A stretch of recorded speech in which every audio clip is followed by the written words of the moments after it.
All right, everybody. Now this is going to be a little help for you to do 2-44, and we'll do letter A together.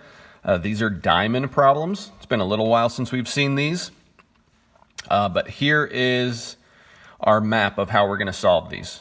Okay, X represents a number that we do not know, and Y also represents a number that we don't know.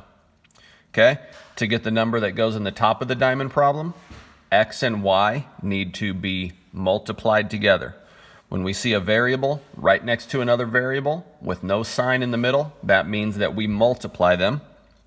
And down here it just says X plus Y. So these are being added together.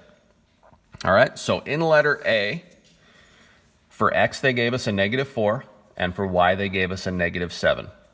All right, so let's write a little equation to find out what we get in the bottom of this diamond. So I will take -4, which is my X from right there, and I will add my Y, which in this case is a -7. Okay? I'm going to put parentheses around that -7 because the positive and negative are right next door to each other. Okay, so think here, what's a positive times a negative? If we remember that, that equals a negative. A positive times a negative is a negative. I will bring down the 7, and I will bring down the -4. And now what I have is -4 subtract 7, or 4 negatives and 7 more negatives. So off to the right here, I'll draw out 4 negatives. And 1, 2, 3, 4, 5, 6, 7 more negatives.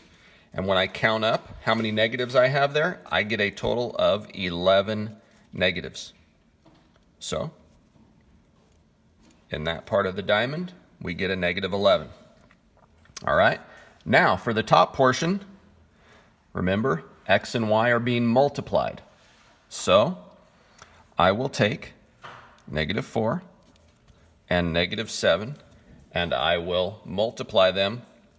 I'll go ahead and put parentheses around the -7. Okay, so use a multiplication chart, use a calculator, whatever you need. 4 times 7 equals 28. And let's remember, what's a negative times a negative?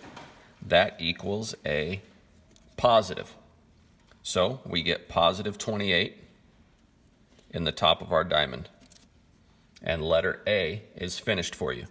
If you're struggling to remember what you get when multiplying positives and negatives, you can draw our little guy, remember me, with 2 negative eyes and the positive mouth, and a negative times a positive leaves us with a negative. If we do a negative times a negative, that equals a positive. And just because I haven't forgotten about all you guys, let's go ahead and add on the widow's peak to Mr. Cohen in this little stick figure guy. I didn't forget about it, and I still have my widow's peak during quarantine. I didn't get rid of it, so I'm keeping it. All right, I hope all you are doing well, and let me know if you have any questions. Send me an email or just respond under Google Classroom. All right, guys, take care.